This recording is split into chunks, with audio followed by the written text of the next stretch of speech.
کہ عامر سعید عباسی صاحب سینٹ میں چیئرمین کا الیکشن اور ڈیپٹی چیئرمین کا الیکشن ہوتا ہوا نظر آ رہا ہے آپ کو، یا اس کو ڈیلے کر دیا جائے گا؟ ان کیس اگر الیکشن کمیشن اس کو ڈیلے کر دیتا ہے 11 سیٹس پہ الیکشن ہونے تک، تو پھر کیا بحران کی صورتحال پیدا ہوگی؟ اور اگر نہیں ہوگی تو امور آگے کیسے بڑھیں گے؟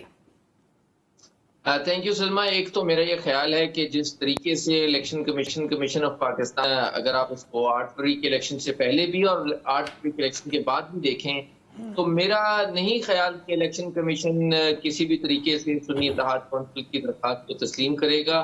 کچھ ان کے پرانے سے کچھ ایسے تعلقات بھی ہیں جس کی وجہ سے اختلافات رہتے ہیں. لیکن دوسری طرف اس سے پہلے بھی ہم نے دیکھا کہ مخصوص نشستوں کے بغیر ہی پرائم منسٹر کا الیکشن ہو گیا، اسپیکر ڈپٹی اسپیکر کا ہو گیا، صدر پاکستان کا بھی اسی تنازع میں ہو گیا. تو میرا نہیں خیال کہ اس بنیاد کے اوپر الیکشن کہیں روکا جائے گا الیکشن کمیشن آف پاکستان کی طرف سے.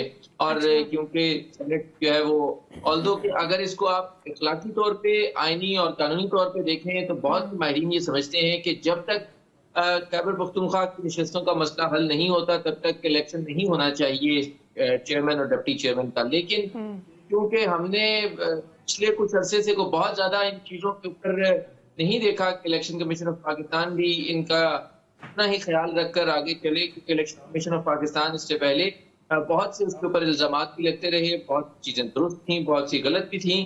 لیکن ان حالات میں نہیں لگتا کہ کسی بھی طریقے سے الیکشن روکا جا سکتا ہے.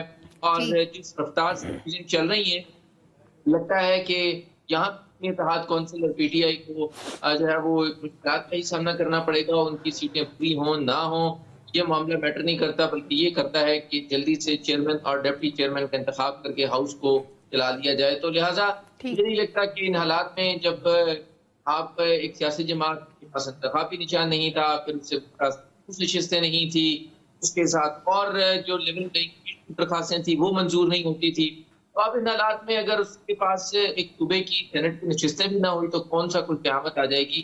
میرا نہیں خیال کہ ان حالات میں بہت زیادہ آپ کے خیال میں بھی 11 خالی نشستوں سے کوئی فرق نہیں پڑتا، الیکشن ہوگا اور اپنے ٹائم پہ ہوگا چیئرمین سینٹ اور ڈیپٹی چیئرمین سینٹ کا؟ نمبرز گیم بھی سامنے رکھ لیں نا. اگر کے پی کا الیکشن ہو بھی جائے تو نتیجہ سینٹ چیئرمین اور ڈپٹی چیئرمین کا یہی نکلے گا. ٹھیک ہے، پھر بھی ریشو سیم رہے گا، اس لیے ڈیفرنس نہیں آتا. بالکل صحیح ہے. اچھا، جب بھی پی ٹی آئی کے موقف کی درخواست جی کرنا چاہ رہا تھا کہ فرق، میرا یہ خیال ہے کہ فرق پڑتا ضرور ہے اگر کے مطابق دیکھا جائے، لیکن یہ نظام یہ سمجھتا ہے کہ نہیں ضرورت تو شاید ضرورت نہیں ہوگی. لیکن اخلاقی طور پر ضروری ہے کہ وہ 11 نشستیں ہونی چاہیے، فرق پڑے یا نہ پڑے.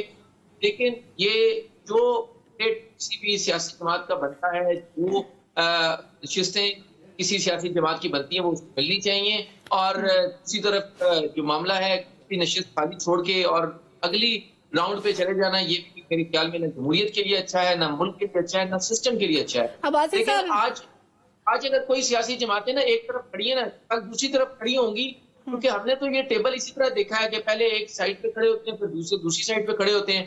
جب یہ دوسروں کا نمبر آئے گا تو پھر سب کے ساتھ ایسے ہی ہوگا. تو اس لیے یہ سلسلہ ایسے ہی چلے گا، اس سے ملک کو نقصان ہوگا. اس ملک میں ویسے بھی باسی صاحب کون دیکھتا ہے اخلاقیات کو؟ اینی ویز کیونکہ پی ٹی آئی کا ذکر تو ہم نے کرنا ہی ہوتا ہے، کسی نہ کسی حوالے سے ان کی بات تو آ ہی جاتی ہے.